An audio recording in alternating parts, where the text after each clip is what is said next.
welcome back everyone. And today we are talking about the start of the current issues. Okay. This is book number 5. There's going to be 8 questions on the exam from current issues. Okay. You get 6 questions right. Let's suppose that maybe 5 to 6, somewhere about that. Maybe 6, right? You can get first quartile very easily. I'm not saying that it's going to be very tough. If you compare this year's current issues with, let's say, previous, I guess, 4 years, I would say that, they have introduced climate risk, which was kind of uh, very much theoretical and very much abstract, I would say that. And people, if they were good with climate risk, they used to get higher quartiles. And if they were not good about that, or maybe they did not study well in climate risk, their current issues used to suffer a lot. So that was something, we can say about for the current issues, honestly. But talking about this year, they've made significant changes. They've removed current issues which no one expected, but that is due to the climate risk certificate that they have, the another one. But nonetheless, that's good for us. And this year, the focus will be majorly on the AI. Okay, so that's going to be the major focus. 10 chapters. One is from the last year, 9 chapters are new. Scoring, I would say that it's very scoring. All right, so let's begin with chapter number 1, which is 2023. Look at the year. We are talking about the 2023, not last year. Okay. Last year, we did have a chapter on SVB crisis and the Credit Suisse crisis. This year, what they've done is that what the entire theme of this particular chapter is that what learnings do we get from these crisis management. The entire thing here is about the crisis management, how well the regulators they manage the crisis if anything happens, how efficiently they manage that, and also what frameworks do they actually use, and what improvements can be done in those frameworks. That is what the theme of the entire chapter is. It's not about defining what happened to that, to those banks and everything, how it happened. It talks a little bit about that, but then majorly about the reforms that is necessary. So 2023 bank failures, the lessons learned for resolution. Here, the entire objective is that how quickly you can actually resolve the crisis if it is about to occur. And that's what we're going to be talking about in this particular chapter. So let's just get going. Okay. Uh, I've I feel that these definitions will be quite helpful, and if you just know these things, I think it's going to be much better. So let's talk about the first one, which is the FDIC. I hope that you all know Federal Deposit Insurance Corporation. So whenever you deposit money in the bank, your deposit is actually insured. This is the institution which is in the based out of the US. So it's a US government agency that provide deposit insurance to protect depositors. FINMA is a Swiss financial market supervisory authority. So it's a Switzerland's financial regulatory authority. Okay. So that's FINMA. SEC, we all know the Securities and Exchange Commission in the US, right? Just like we have SEBI in India, there in the US, there is SEC. CMG is referred to as Crisis Management Group. They are specialized in managing the crisis if any happens pertaining to the bank. The FSB actually stands for Financial Stability Board. After the 2008 financial crisis, this was formed. Okay, FSB, Financial Stability Board. So it's an international body that monitors and makes recommendations on the global financial system. And they have some key attributes. Okay, if you look at the entire uh, document. So this entire document, which the GARP has, has asked us to refer that entire document is published by this FSP. So that is what the entire document is all about. And here we have the entire index. But nonetheless, let's get into some more definitions here. Now, you will often hear a term which is known as a bail in and a bailout. What do you mean by bail in and bailout? So you might have heard about bailout. Okay, that bank has been bailed out. So whenever there is a bailout, what happens is that the government, they step in and they use the taxpayers money, right? The whatever taxes we pay to the government uses that money to bail out a bank. So effectively, our our tax money is actually used for saving a bank, which in certain cases was, that's the core. I feel that one of the theme of this particular chapter. If you look at the Swiss authorities like the FINMA and the National Bank of Switzerland, SNB. I did not mention it. It's SNB. Their entire objective was that no, they don't want to use a bailout.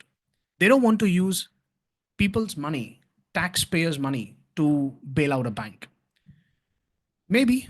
Okay, that's good. So, what is the another alternative that is left out? Well, that is known as a bail in. Why not go to the bank's balance sheet? So, if you draw a balance sheet here of a bank, right, you have the equity section, right? For example, I bought a share of particular bank, right? So that means I've given the money, right? And I become an equity holder, right? So what could be done is that why not use this equity money of internally of the bank to pay off their liabilities? Why not use that? If you do not have enough assets, okay, no problems. Use the equity. Use a COCO bond. Use 81 bonds. I'll let you know what are the structure that it looks like. Okay. But why not use this rather than using people's money? If I'm buying a security in the stock market, I'm assuming that my money can be lost, right? We know that, okay, if the company goes bad, I can't do anything. Equity holder, I'm the owner, as good as an ownership. So that is known as a bail in. Okay. So you invested, it's it's your call to invest your money. Now probably you could face a loss as well. That was a thought process. Okay. But then again, even this was not used completely. So what is a bail-in? Let's look at the definition. A bail-in forces creditors, depositors, and shareholders of a failing institution to absorb losses, avoiding the need or to use public or the taxpayer funds. Again, that's the entire concept of bail-in. Initially, use this. If this is not sufficient, tell all the depositors or tell all the people, okay, not possible. It's bankrupt. That was the thought process here. Now, again, you listen to a word which is known as a TLAC, okay, which is nothing but a total loss absorbing capacity. So this is the definition I picked up from that particular FSB article. So in November 2015, okay, the FSB, they issued the TLAC for all the globally systemic important banks. So there are globally systemic important banks, which means that if they fail, that can have a devastating effect on the entire economy, right? So those whoever is designated as GSIB, the systemic important bank, they have to maintain in their balance sheet. They have to maintain in the equity. They have to maintain such kind of a structure that they are able to absorb losses, and that is known as a TLAC. Okay, cumulatively, that is known as TLAC. So TLAC is designed so that a failing GSB has sufficient loss absorbing and recapitalized capacity available to implement a resolution. That minimizes impact on the financial stability, maintains continuity so the bank is up and running, and avoids exposing public funds to loss. So that is the TLAC. Let's look at it. So here I've just taken it from the last year, but hopefully this will just help you to understand the context here. So this entire thing, I can say that it could be a TLAC. Some people define this entire thing to be a TLAC, that whatever your equity section has. But broadly speaking, what could be TLAC is that obviously your common shares, what retained earnings. Okay, but majorly it is something like the 81 bonds. It is known as. So hopefully, if you don't know, I'll just brief you in just a minute. When you look at the equity of a bank, you have the core equity. It's there in the operational risk. You have additional core equity is known as tier one. Additional tier one is has a superior claim, which is known as 81, and then tier two is like an the other subordinated debt or something like that. We can just say that. Do not get into the cocos and everything in this particular session. So additional, basically, this is how the hierarchy works. If the company goes bad, they will assume losses first. Okay, and then they will assume losses first, and they will assume losses first. That means if company goes bad, they will first get their money, then they will get their money, and then whatever that is left out, the common shareholders will get the money. Okay, so that's the hierarchy that we have. But what we need to understand is that entire thing actually comprises of TLAC. That means you have the capacity, total loss absorbing capacity within this structure. And specifically, a TLAC could also, in this particular chapter, it could also mean that having 81 bonds. So it is a bond that can be converted to common equity in case of emergency. Okay. So if the, because in bond, what do you have to pay? You have to pay interest as well as the principal amount. But what if I convert those bondholders into equity? I don't have to pay them anything. They will assume full the loss and everything. I'm not responsible basically. So that's the 81 bonds here. And specifically, what do we have in 81? It's the COCOs, convertible contingent convertibles. So it can be converted if there's a contingency or an emergency like that. Okay, so that's the broad knowledge that you just need to know. Now I'll just let you know the timeline that I've actually created this timeline. So hopefully this will help you understand what are the events that specifically happened to Credit Suisse. Now the entire focus is on Credit Suisse here.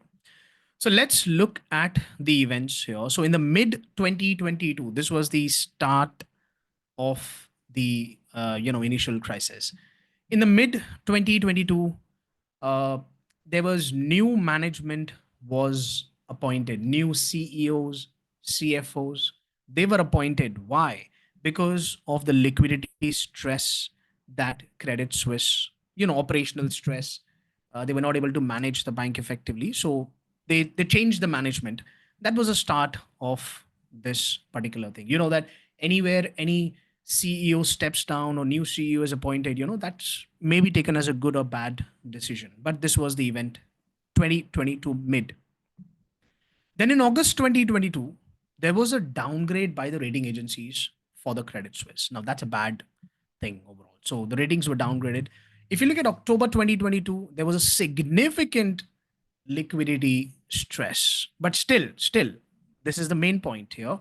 There was a liquidity stress, but they still managed with 180% liquidity coverage ratio. If you understand what liquidity coverage ratio is, what are the assets that you need to pay off your liabilities? For a bank, the liabilities is withdrawal, depositors, right? So they were still had a decent, I would say that was a good amount of liquidity that they needed and they met, right? So October 2022, that was a time period at that point in time. November, just 1 month later, there was a further ratings downgrade, and the management said that they'll manage it very well.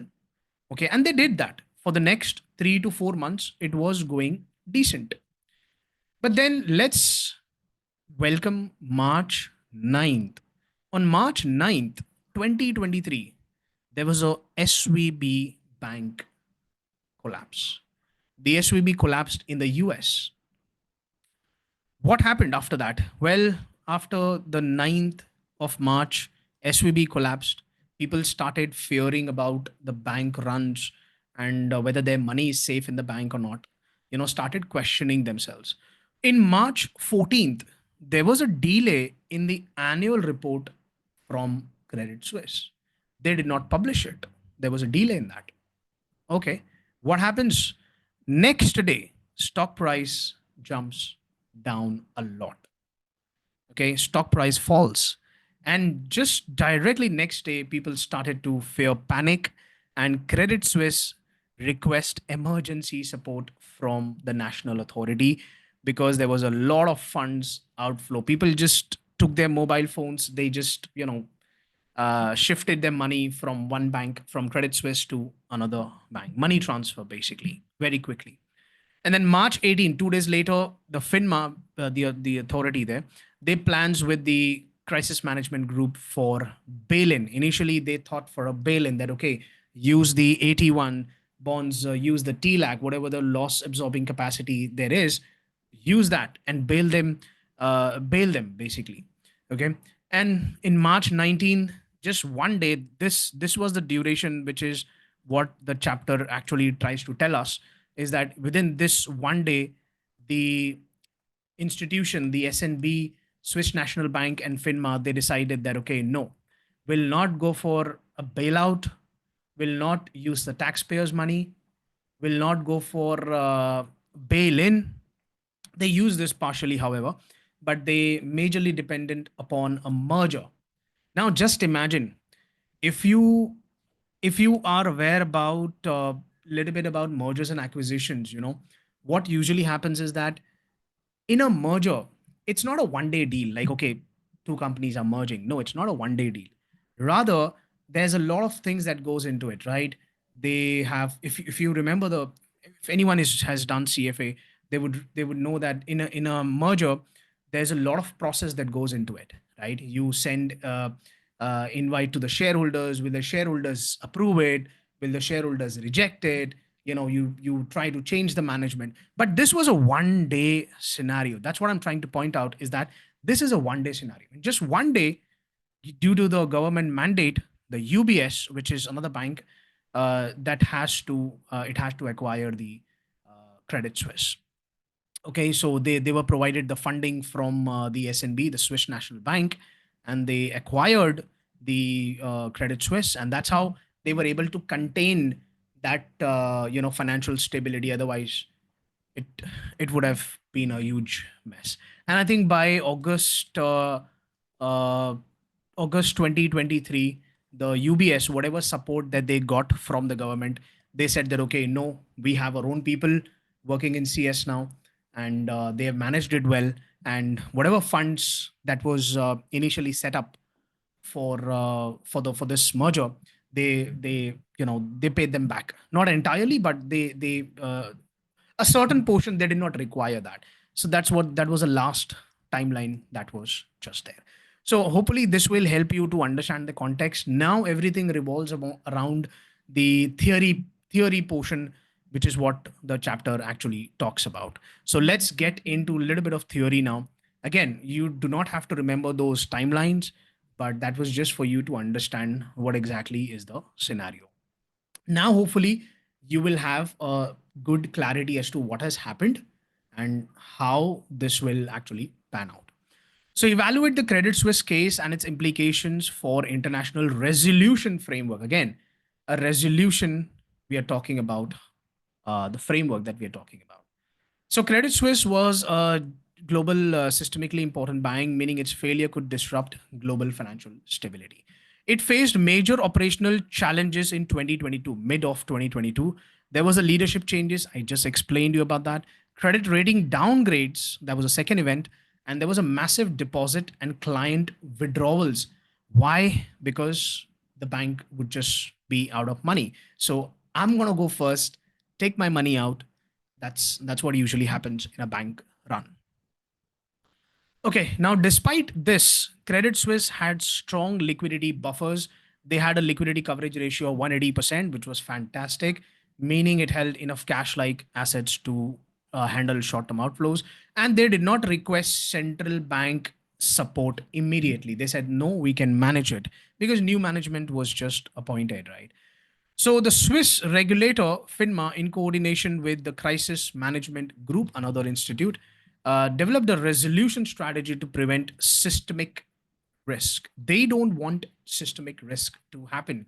And I think that 2008 crisis was a huge lesson for everyone, right? People realized that banks could go wrong, uh, too big to fail. There's nothing known as too big to fail, and even large banks can fail. So they learned a lot, and these things actually came into very handy when it comes to these events. So there is a question, sir, how 180% uh, liquidity coverage lead to a rating downgrade? See, it's not just, see, you had a crisis, right? You paid it off. But then again, it's ratings, they do understand that prior to this, okay, not just in leadership changes, why there was a leadership changes, if you look at the events there, they had operational challenges, right? They had some other challenges. So overall, you appoint new CEOs, new CFOs, the entire trying to change the management. Obviously, there would be a problem with the management, right? Otherwise, why would anyone change that? People invest in stock market. They try to understand what the management is, what is their qualification, all these things. So the rating downgrades, even if you have money, that does not mean that you are doing good in market, right? They did not request for the liquidity. So ratings agencies, they may have their own criteria. That's why they might have given another rating downgrade. But I feel that this is what it is. What was their methodology? Did they use point in time? Did they use through the cycle strategy? I'm not sure about that. But honestly, this was a thing. Having the money, but after this, if you read the entire 39 pages, you would realize that they did not have much money left, even though they had it initially, but they had to pay it off, right? And there was hardly any money left. So moving on, okay. So Swiss regulator FINMA, in coordination with the CMG, did develop a resolution strategy to prevent systemic risk. Now, one of the options that was actually considered was a bail-in, where losses would be absorbed by creditors and shareholders instead of taxpayers. They did not want to use taxpayers' money. So the FSB, after the 2008, mandated that GSB maintain total loss absorbing capacity. So they mandated, like, okay, whoever is a GSIB, Credit Suisse was a GSIB, they have to have TLAC, total loss absorbing capacity. But they did not have sufficient TLAC. That was a major problem. Otherwise, they wouldn't have to go for a merger or anything like that. So TLAC instruments such as bonds and capital securities are meant to absorb losses in a crisis. Although TLAC bonds are designed to be written down like a contingent convertible or converted to equity, the Swiss authorities opted against a full bail-in due to insufficient TLAC and market stability.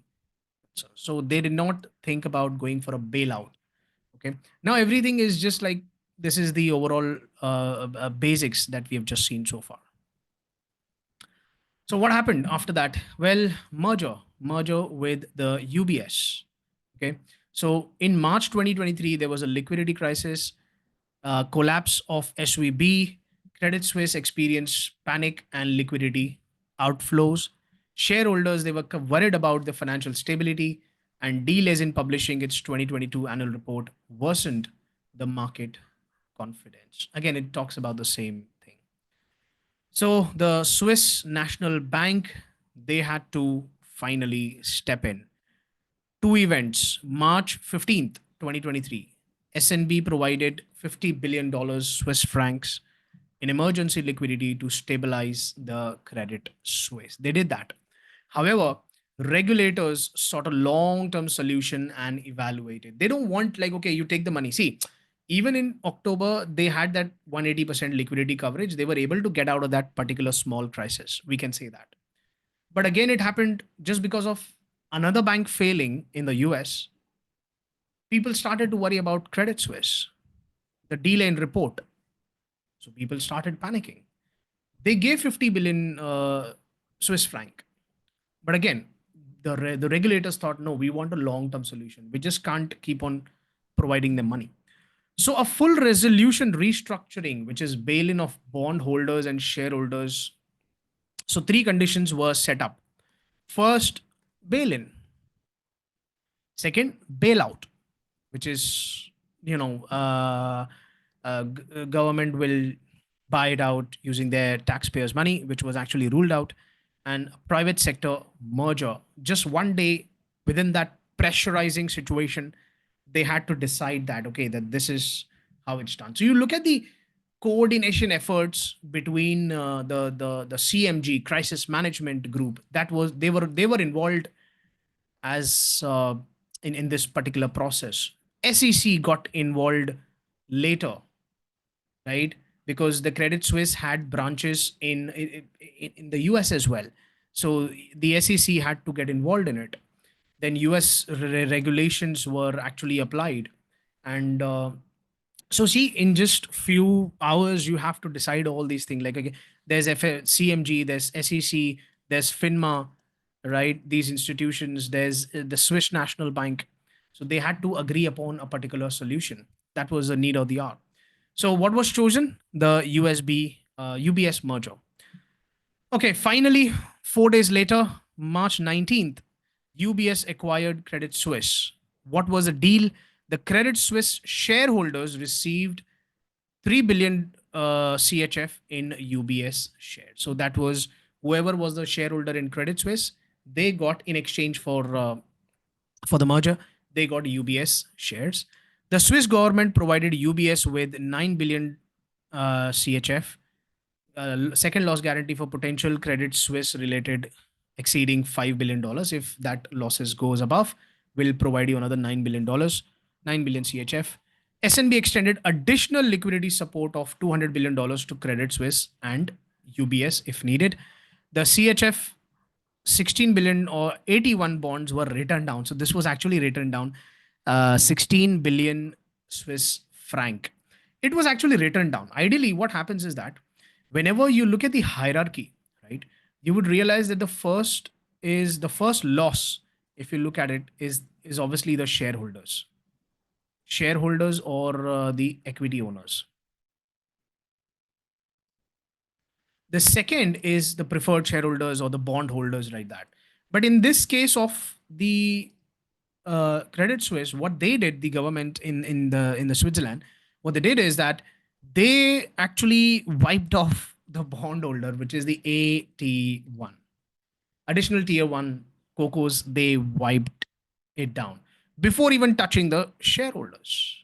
That was incorrect. And that was the case study last year. But again, this was something that was done. And between March and August, UBS terminated the public liquidity backstop. Backstop, it's also a definition, which means that whatever funds that you get, how you get that, and what funds could contribute towards the losses and so on and so forth. So there's a definition for this as well. And the second loss guarantee agreements, if there's any other second losses that happens. So this was the deal, right, between the UBS and the CHS. Again, as I said, go through it. You don't have to remember it.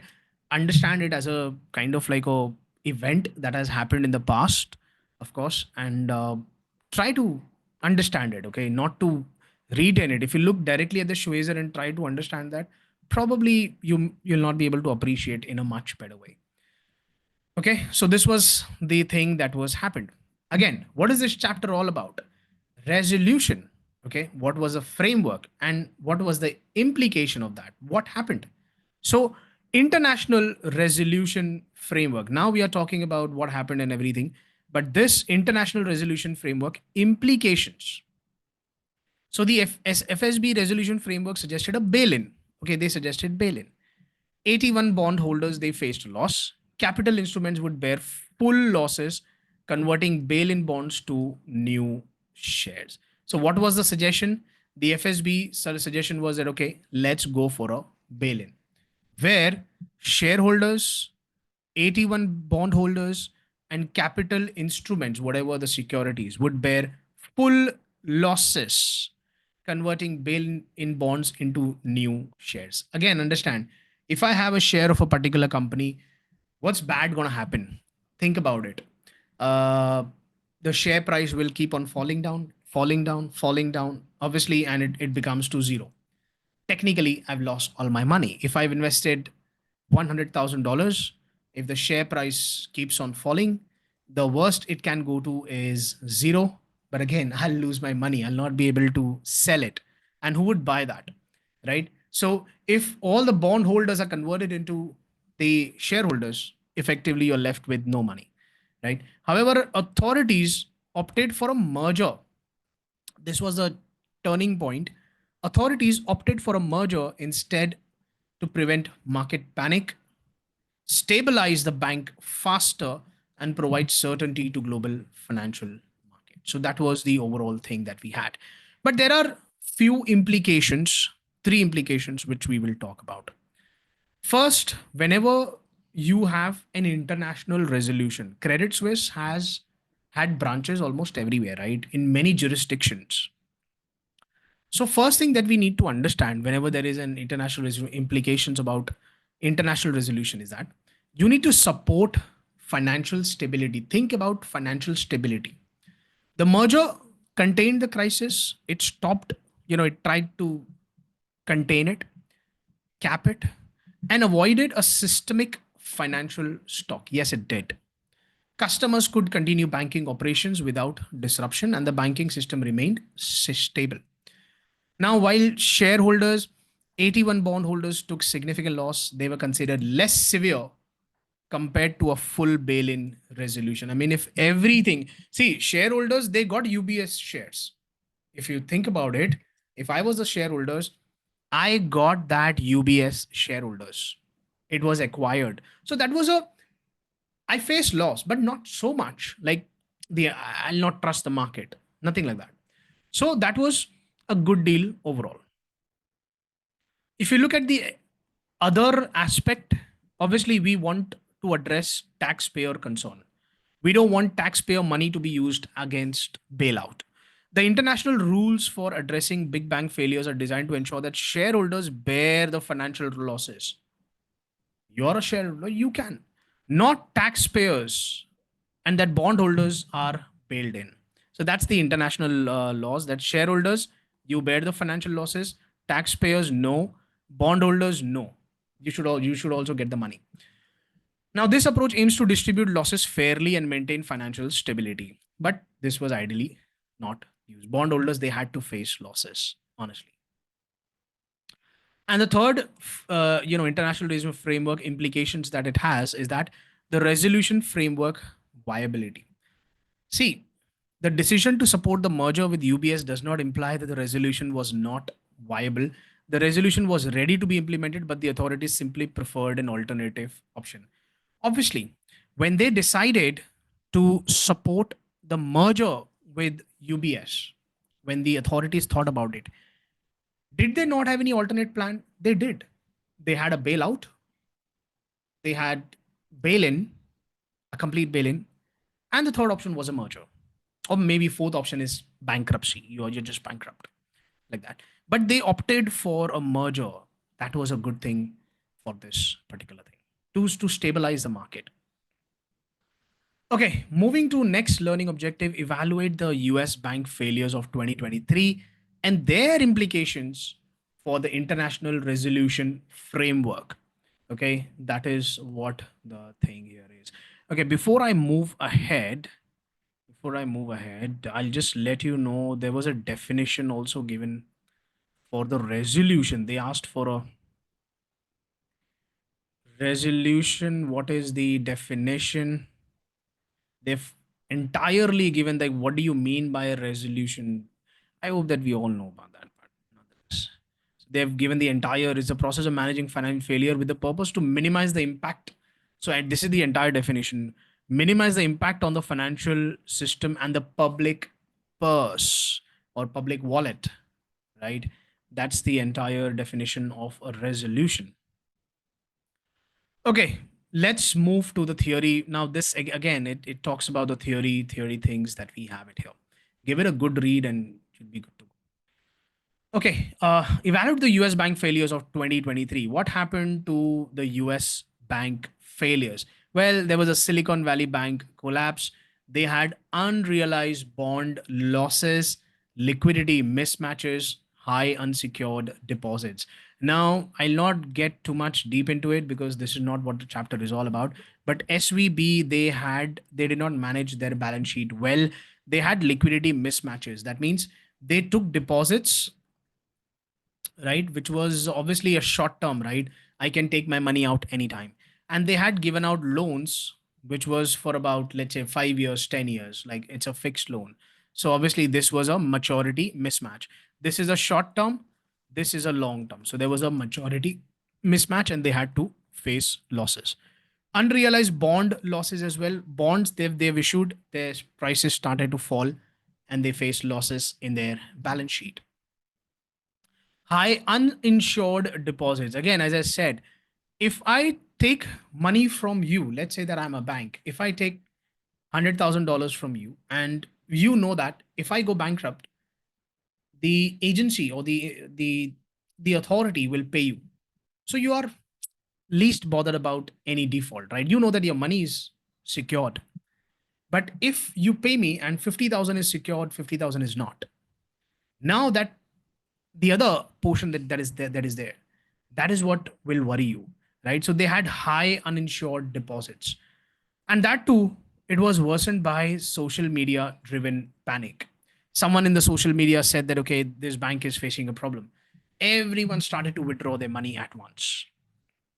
So it had strong ties to venture capital firms. Majority of the customers of SVB were venture capital, large, uh, these are elite people, the venture capital firms, and grew rapidly to $209 billion in assets by 2022. So within 4 years, from $50 billion, they grew to $209 billion. Such a massive growth. On March 8th, it sold bonds at $1.8 billion loss. This was the unrealized bond losses. They realized it and attempted to raise capital, triggering mass withdrawals. $40 billion was withdrawn in just one day. Can you imagine that? The speed of the bank run. Otherwise, what happens usually if there's no digital platform? You go to the bank, you stay in a line, right? And then you wait for your turn.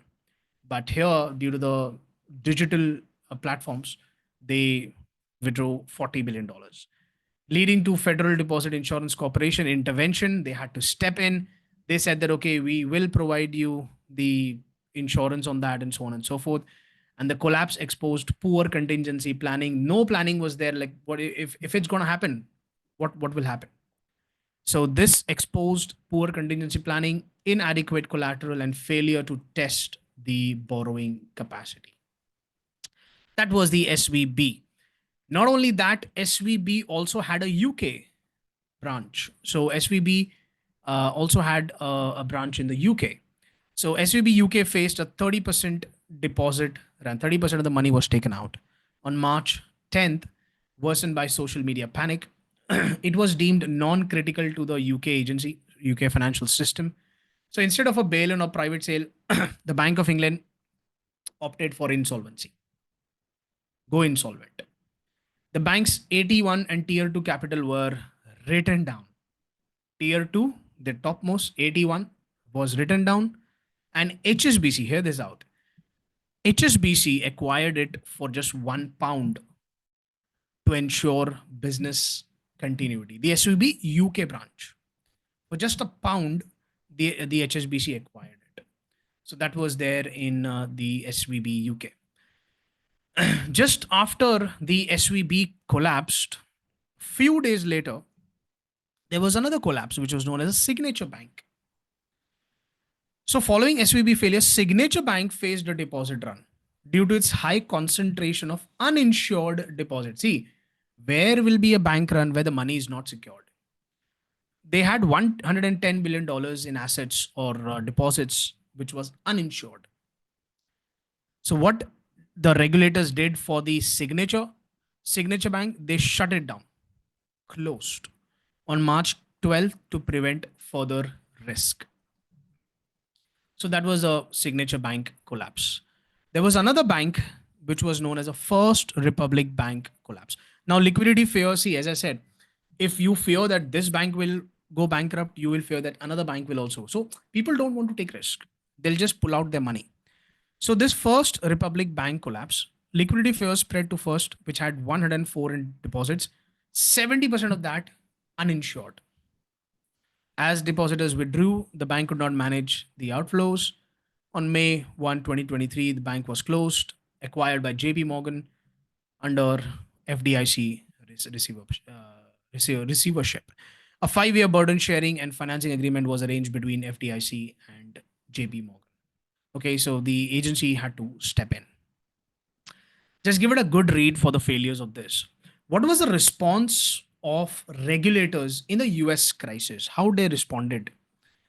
So the FDIC, what they did is that they invoked systemic risk determinations. Ideally, we were talking about if you remember at the start, we were saying that GSIB, Silicon Valley Bank, was not a GSIB. Signature Bank was not a GSIB. Yet the Silicon Valley Bank gave, a crisis-like situation in Credit Suisse. So FDIC thought that, okay, you have to cancel this. Who is system? Who can give systemic risk? Even a small mid-sized bank can give systemic risk to the financial system. So they canceled the systemic risk determinations, extended deposit insurance to all depositors, and creating bridge banks. What are bridge banks? Bridge banks is basically like, in the case of Credit Suisse, UBS stepped in. So that was a bridge bank, right? For stability. So FDIC, if you read that particular case study, you would realize that FDIC did a lot of things. Imagine I am a counterparty to Credit Suisse, and now it is acquired by UBS. That means new people, new management, new. It's for me, it is a entirely new counterparty. So I am not gonna trade with UBS. I'm reluctant. I'll not do it. So FDIC, they spoke to those individual counterparties, to those counterparties, and explained to them that, okay, no, you have to do with trade with the UBS. Do not worry about it. As a counterparty, what is a major risk? Credit risk. I'll not get the money. So FDIC did all those things to convince the counterparties that, okay, do not stop trading. So they did a lot. If you read the paper, you'll understand they did a lot. So FDIC invokes systemic risk determinations. Okay. SVB's deposits and assets were sold to First Citizen Bank. Assets were sold to them. Signature Bank assets were managed for later disposition. The Federal Reserve introduced a bank term funding program to provide liquidity support. So they opted for that. Shareholders, they lost all the value, and unsecured creditors, they also faced losses. That was a theme for this. So what was the international resolution framework implications? Especially, we are talking about the US now. Okay. The failure of the 3 US regional banks were absorbed by shareholders, unsecured creditors, without using taxpayer money. The FDIC used bridge banks and the systemic risk exception, but incurred high costs. Otherwise, the large agencies, they do not step in, right? If it is not creating systemic risk, they'll not step in. So they had to invoke that. Okay. The FDIC used bridge banks and systemic risk, but incurred high cost to protect uninsured depositors. $14.2 billion for SVB and $1.6 billion for Signature Bank. The US bank failures have 3 important implications for international resolution framework. Now, this is all that is just you have to understand. This is important. More work needs to be done to address the resolution of non-GSB whose failure are systemic in nature. So first point, very important in that, it's not just the S globally systemic importance bank? No. Even a mid-sized bank can provide trouble in the market, can be systemic, can become systemic. So more work needs to be done to address the resolution of non GSIBs. That's the first point. Second point is that banks with significant uninsured deposits are highly vulnerable to stress. And this needs to be better addressed. You have uninsured deposits. Why? How will you manage the risk? And third is that using the systemic risk exception can create moral hazard. That okay, even if the bank is not systemically important, if the managers feel that okay, we'll we'll use it, people will help us, agencies will help us. I think that's a very bad ethical behavior. It's a moral hazard. Those banks that are exempt may be less prudent with deposits. They lend to high risky customers and so on and so forth, right? Further, smaller banks with significant uninsured deposits are more heavily exposed to risk. So these were the three international resolution framework implications for the US case study that we had.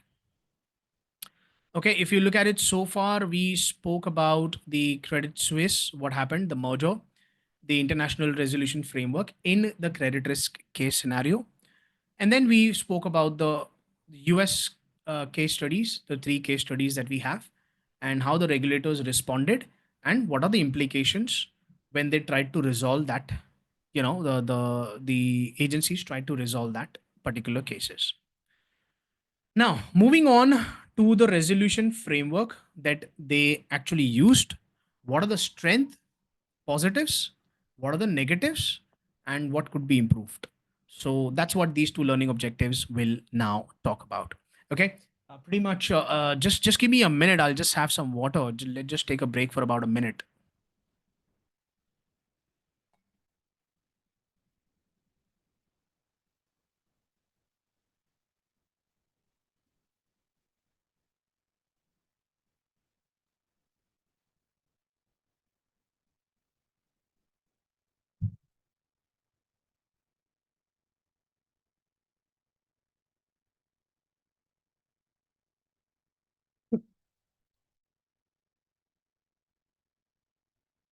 All right, let's try to finish this thing quickly. Now everything will make sense. Okay, it is just that now these are the pointers that we have.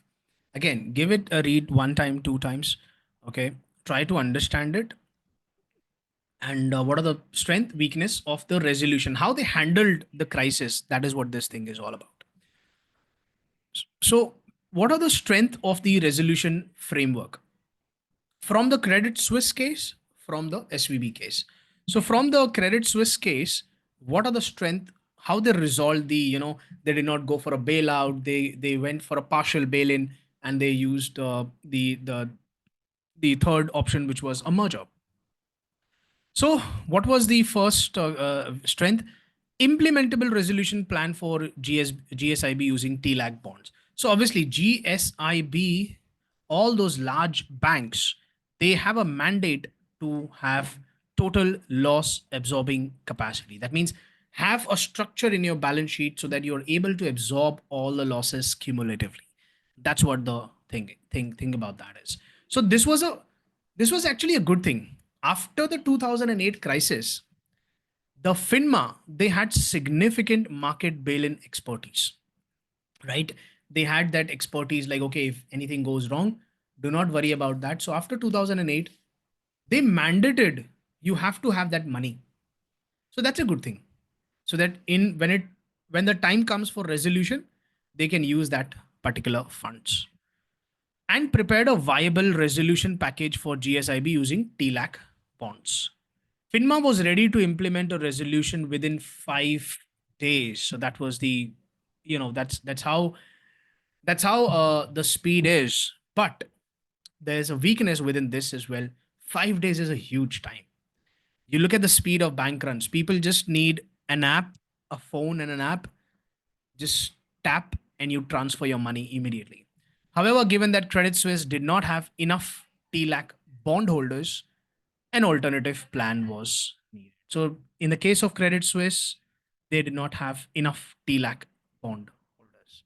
Okay, but again, FINMA did have good amount of experience to handle the bail-in. Significant advance work on resolution with international cooperation. Now just think about it. Internationally, you have to coordinate with all the different agencies. FINMA worked closely with the core supervisory college group of global regulators. They were overseeing the Credit Suisse first. Crisis management group, okay, a body that coordinates cross-border banking resolutions. And the US SEC also had to step in. Why? Because the Credit Suisse was present in the US as well, helping plan for impact of Credit Suisse resolution on the US markets. They want to handle the US markets.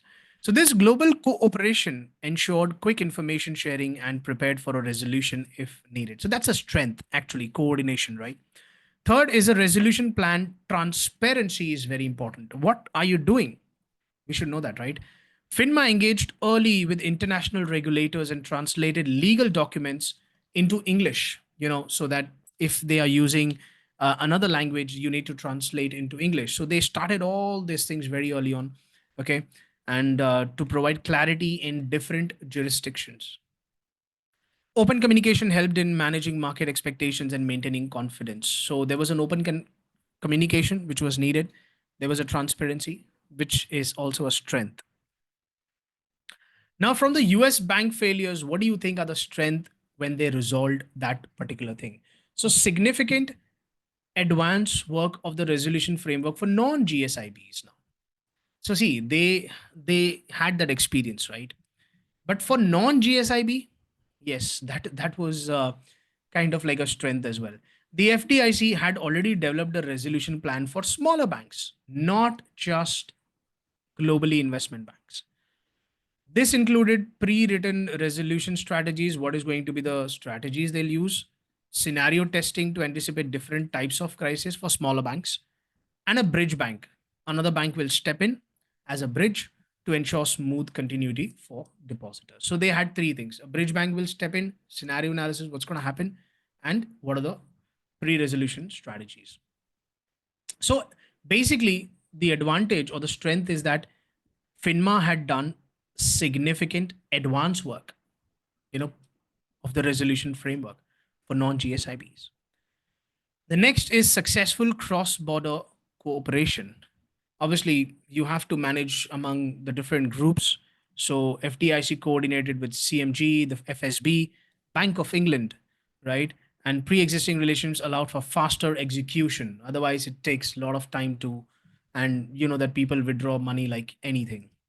So that was the from the US bank failures, you try to understand that. What are the weakness of the resolution framework? If I have to talk about the weakness, obviously the very first thing that you learn from a Credit Suisse is that a contagion risk. It is contagious.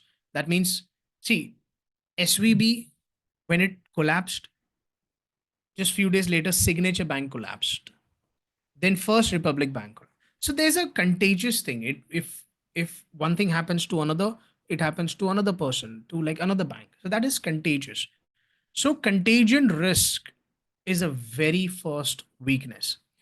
Swiss authorities, however, were highly concerned about the potential for panic spreading across the Swiss and the global financial markets. So a bank run on this could have triggered similar withdrawals from other banks. That's going to be a broad instability. That was a major problem.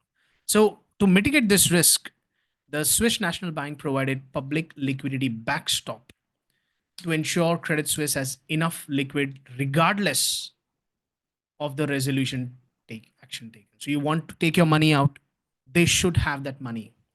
And they ensured that this does well. But again, contagion risk is the first weakness. Weakened market confidence. The FINMA aimed to reassure investors and stabilize market sentiment. But again, anything bad happens, people, they do not get the market confidence very easily. Even if Credit Suisse had been recapitalized, that means they give the money. its liquidity issues might not have been fully resolved. That is why merger was deemed necessary. The Swiss government introduced emergency legislation and announced liquidity support to prevent further market. So second weakness is weakened market confidence. Third is what resolution plan to select: bail in, bailout, merger, bankruptcy. So authorities had to determine the most effective strategy while minimizing the systemic risk. A potential takeover by another bank was considered, but posed concerns about the exacerbating the too big to fail problems. You understand? We are saying that at one way we are saying that okay, even large banks can fail. That's what the agencies say, that right, that even the large banks can fail. We'll not support them. But again, you're taking a merger, a takeover, merger. But again, it is a concerning about you saying this thing that too big to fail. You're not allowing them to fail. So this is contradictory, right? So, but again, that's a weakness. Regulators need to communicate their decision effectively to avoid creating uncertainty in the financial markets, and that too coordinated efforts. So obviously, the next thing is that you need clear communication and international coordination. If this is not there, it's a your resolution will not work. Credit Suisse has operations in multiple jurisdictions, requiring Swiss to collaborate with international regulators, CMG, US SEC. The resolution was complicated by the need for legal translations. You have to translate from one language to English, and then approvals across different regulatory system. Obviously, if Credit Suisse has had branches in the US securities law will apply. How will they choose a merger, this, that, which will come just now. Okay, and then finally, the last weakness of the resolution framework is a cross border legal issues. See, it's a cross border, right? So Credit Suisse issued securities in the US. Now US securities law will apply. So US SEC required any, now how the SEC considers to be a bail-in. If you are using a bail-in, that means you are converting a bond holder into equity holder. That is a, so you have to follow a process. What is the process? SEC required any bail-in to comply with the US laws. And that creates legal complexity. Not just that, US regulations also demanded accurate financial statements, which were challenging to prepare during the rapid resolution process. So, so that is again it's a weakness, right? Cross-border legal issues is a weakness. But the resolution, now we are talking about the weakness of this resolution framework from the other point of view, the US point of view, or the general the US bank's point of view. We spoke about the Credit Suisse point of view. What are the weaknesses? Now we are talking about the weaknesses from the US bank point of view. First is the risk beyond the GSIB. It's not just the global systemic investment banks that is at risk. Even beyond a non GSIB can also pose systemic risk. And the perfect example is the SVB. So the failure of SVB and other regionals showed that even non-GSIB can trigger market panic. So regulators need to assess their geographic, where their presence is, which sector they have given their money to, concentrated and uninsured deposits to prevent contagion. Okay, I don't think so. It's going to be a very difficult chapter on the exam. You understand the basics, you're just there. What about a business model risk? So again, from the US bank, what was a weakness is that business model risk. Banks look at their loan portfolio. If that is too much concentrated, for example, in the case of SVB, their customers were large venture capitals. So they'll not deposit $100,000. They'll deposit millions and millions of dollars. Even if your one customer is going out of the bank, a lot of money is being taken out of the bank, right? So you have to understand the business model of a bank and then and its associated risk. So banks with concentrated loan portfolios and small number of large depositors are more vulnerable to downturns and sudden bank runs. Adequate responses hindered by rapid deposit growth. Now, SVB and First Republic grew so quickly that they crossed regulatory threshold, which is $100 billion. So understand what happens is that whenever you reach a certain threshold, you come under a certain regulation. If you cross $100 billion, you will be termed to be a different bank. You come under a different process, protocols that you need to follow. But the SVB, they grew so much quickly, right? They grew so much, and that too very quickly, that even before they collapsed, the authorities could not do anything. Like, for example, they were a regional bank, right, in a certain region. They grew so quickly that it now become a national bank. Think like that. Now the national authorities, they couldn't do anything. Why? Because it happened so fast that they were not able to, understand what's happening. So that was the problem with this. So adequate responses hindered by rapid deposit growth. The deposits grew so quickly that they could not respond it adequately. So leaving little time for proper oversight. So what we need is more dynamic regulatory mechanisms are needed. You have to be very quick to, whoever is coming into that particular process, try to get into that. That's what the point is. The next point is lack of long-term debt as loss absorbing capacity. You do not have long-term debt. That is what the maturity mismatch happens. Without significant long-term debt, failed banks lacked a financial cushion to absorb losses before depositors were effective.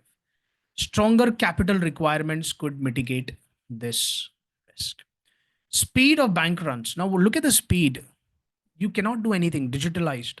The unprecedented speed of deposit withdrawals driven by digital banking and social media revealed a weakness in the framework's agility to counteract rapid liquid outflows. You cannot just do that. One day, $40 billion were out from Swiss Credit Suisse, 40 billion CHF, emphasizing the need for faster resolution execution capabilities. So yeah, we need to work on the speed the bank runs. We can't do anything. Maybe you can put a limit on the withdrawal limit per day, right? Or maybe per day or per transaction, whatever the thing is. The resolution framework for US banks demonstrated, so again, it's the same continuation of the weakness. Challenges in restoring market confidence. This is a major challenge. You cannot restore market confidence very easily. Even after regulatory stepping in, depositors remained cautious, moving their funds to larger banks.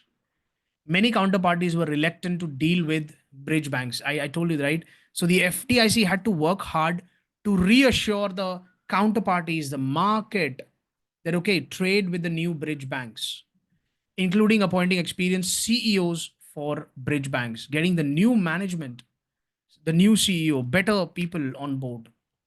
Need for flexibility in the resolution. Quick regulatory adjustments is the need of the hour. Whenever that flexibility is needed, do that.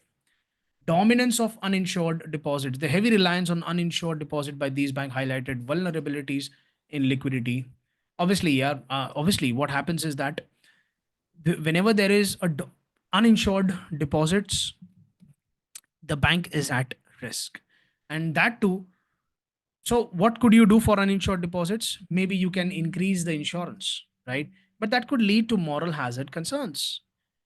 Managers will not be serious about the money and they probably lend to risky customers.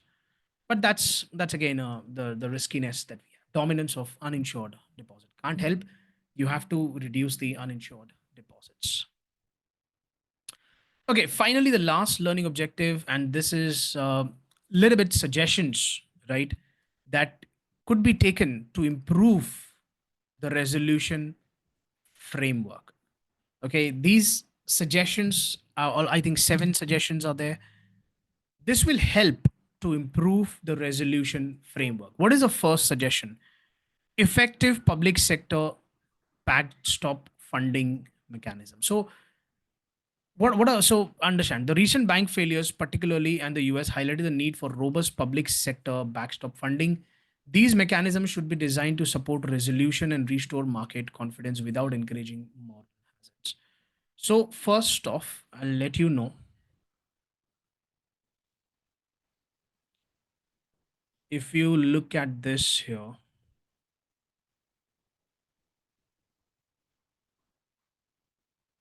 what are the backstops here?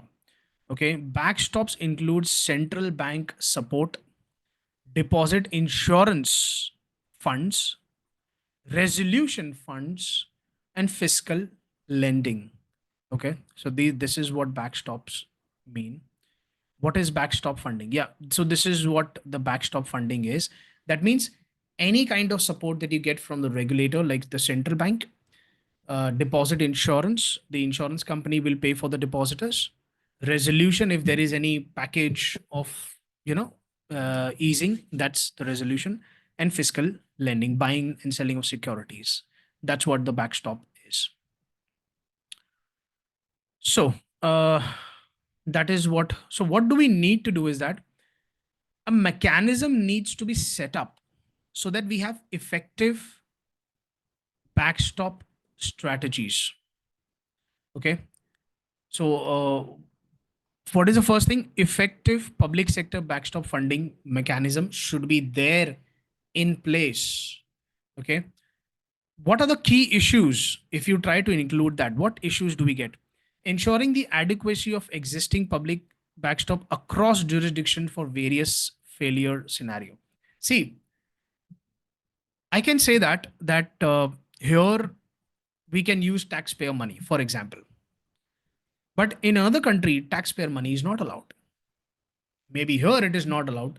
In other country, the taxpayer money is allowed. So different jurisdictions will have different laws and regulations, right? So when you say that, okay, we're going to be using central bank support, we're going to be using deposit insurance support, whatever the backstop that you'll use, you have to ensure the it is adequate, okay, across different jurisdictions for various failure scenarios. So that's something that is a main issue, and you have to consider that if you want to improve the resolution framework in the future. Exploring the design features like size. Do not just see that, okay, it's a small bank, the size of the bank is small, okay, and they have large collateral requirements. Do not think about that. Okay, you have to consider that the bank being large or small, you have to think like that. Duration safeguards that might present barriers to effectively resolution if there's resolution that needs to be done. Assessing the operational readiness of banks to access these backstop as a last resort. So assessing the operational readiness, is there any legality issues or not? Okay, to access these backstops as a last resort. So if you want to take the money, you have to access and make sure that there is no operational hindrance, basically. The second thing is that choice of resolution strategies and optionality of resolution tools. So what optionality strategies that you have? The framework should allow for flexibility in choosing resolution strategies, recognizing that not all crises can be addressed with one size fits all. That means that it's not like something bailout, you'll do bailout here, you'll do bailout there. It's not one size that fits all. So you have to have better choices of resolution strategies.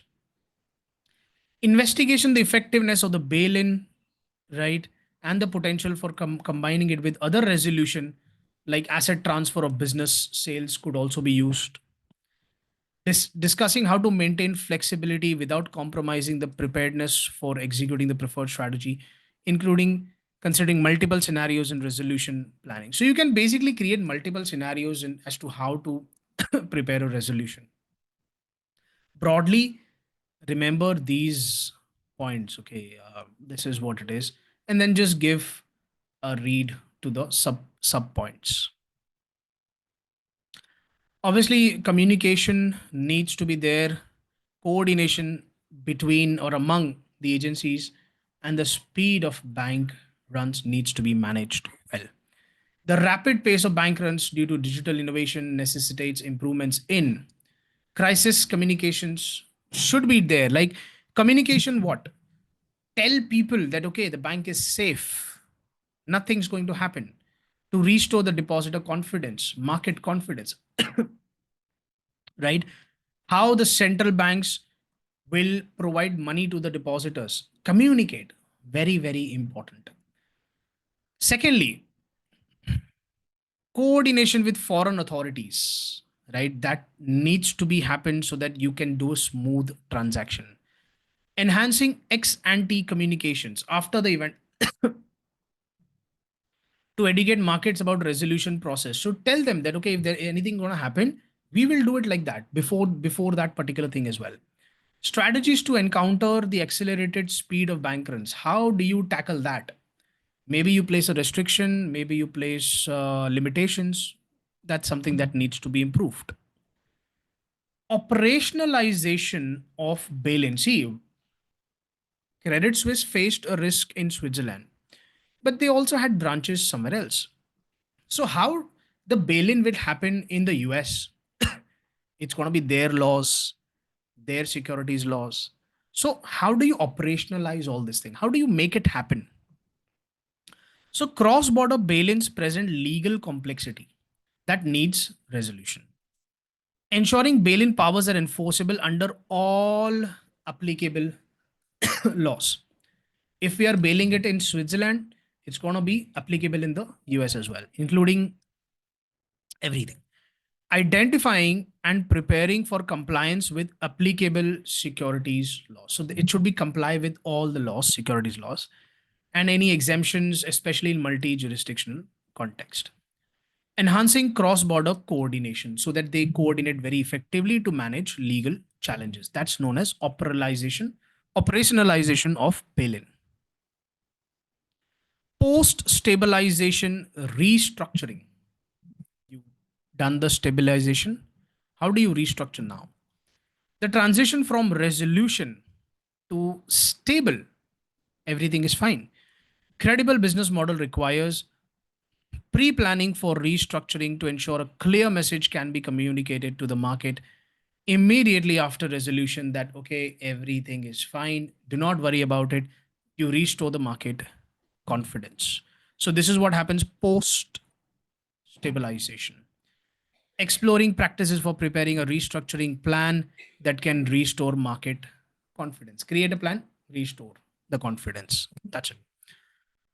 And these are the two final points, which is the resolution of banks that could be systemic in failure. How do you handle that? So, assessing what constitutes systemic significance or critical. What things are critical or systemic importance? Like deposit concentration, you look at the concentration, okay, it can have systemic effect. Sector, which sector, IT sector or retail sector, and potential contagion risk. Determining appropriate level of resolution preparedness for these banks. What are the appropriate levels of resolution for these mid-sized banks? That could be one of the improvements that could be done. Finally, we have the uninsured deposits and the role of deposit insurance in resolution. The interaction between deposit insurance and resolution calls for a review of deposits. So review deposit coverage, how much the insurance is there for the deposits. Discuss how loss absorbing capacity can provide protection. That's the second thing. Consider the role of deposit insurance in ensuring prompt reimbursement.